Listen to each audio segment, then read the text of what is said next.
کراچی کے علاقے انچولی میں بہت سے امروہے والے آباد ہیں اور بہت سے بہار والے جنہیں سب بہاری کہتے ہیں۔ دونوں کے گھر کے ناموں کا پیٹرن دلچسپ ہے۔ بہاریوں میں اچھو ہوتا ہے، امروہے والوں میں اچھن۔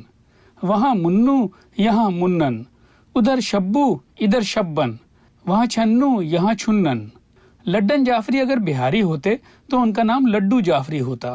رئیس امروہوی کو گھر میں اچھن، سید محمد تقی کو چھبن اور محمد عباس کو بچھن کہا جاتا تھا۔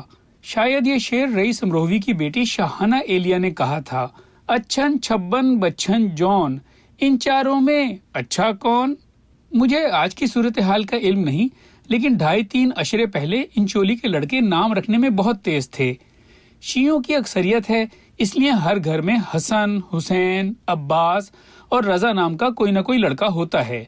آپ کسی گلی میں جا کر کہیں رضا کا گھر کون سا ہے، لوگ پوچھیں گے کون سا رضا، حسن کا بھائی یا حسین کا چچا یا عباس کا ماموں یا علی کا کزن؟ یاروں نے اس مشکل کا عجیب حل نکالا۔ ایک حسن بھائی بہت موٹے شیشوں کا چشمہ لگاتے تھے، ستم ظریفوں نے ان کا نام اندھے حسن رکھ دیا۔ دوسرے حسن بھائی چشمہ نہیں لگاتے تھے، کم بختوں نے انہیں چندے حسن کہنا شروع کر دیا۔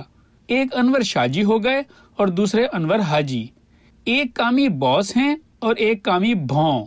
ہمارے محلے میں حیدر بھائی رہتے تھے جو شاعری کرتے تھے، اکثر اپنی غزلیں مجھے دیتے تھے کہ کہیں چھپوا دو۔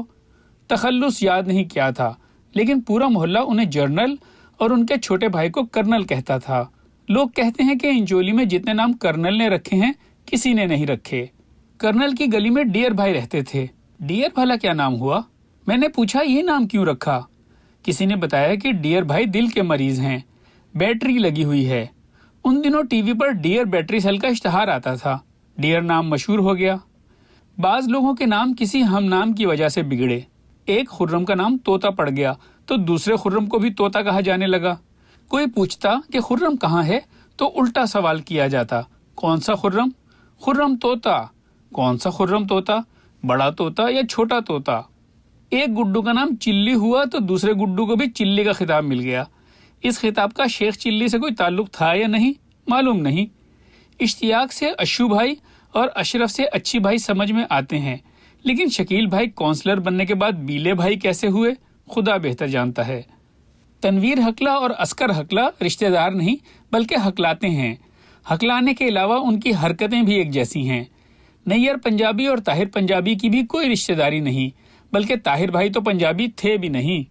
ایک لڑکے کا نام پنجتن تھا، اسے ڈبو کھیلنے اور فلمیں دیکھنے کا شوق تھا۔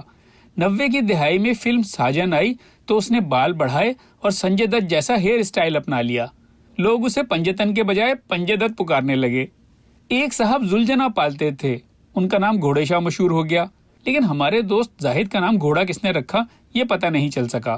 زاہد کراچی میں ٹینس بال کرکٹ کا سب سے بڑا فنگر بالر تھا اور میں نے اچھے بیٹسمینوں کو اس کی بالنگ پر ناچتے دیکھا ہے۔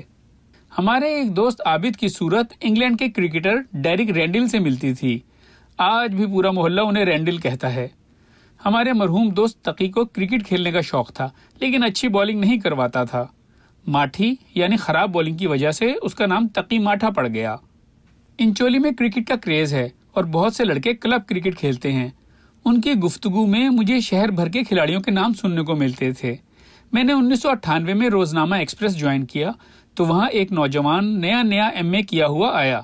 میں اسپورٹس ڈیسک پر تھا، اس نے بھی اسپورٹس میں دلچسپی ظاہر کی اور بتایا کہ وہ کراچی کی جانب سے پیٹرنز ٹرافی کھیل چکا ہے۔ اس کا نام نصرت تھا۔ میں نے کہا میں نے کراچی میں نصرت نام کے 2 کرکٹرز کے بارے میں سن رکھا ہے، نصرت گورا اور نصرت چوزا، تم کون سے نصرت ہو؟ اس غریب نے شرما کے بتایا میں چوزا ہوں۔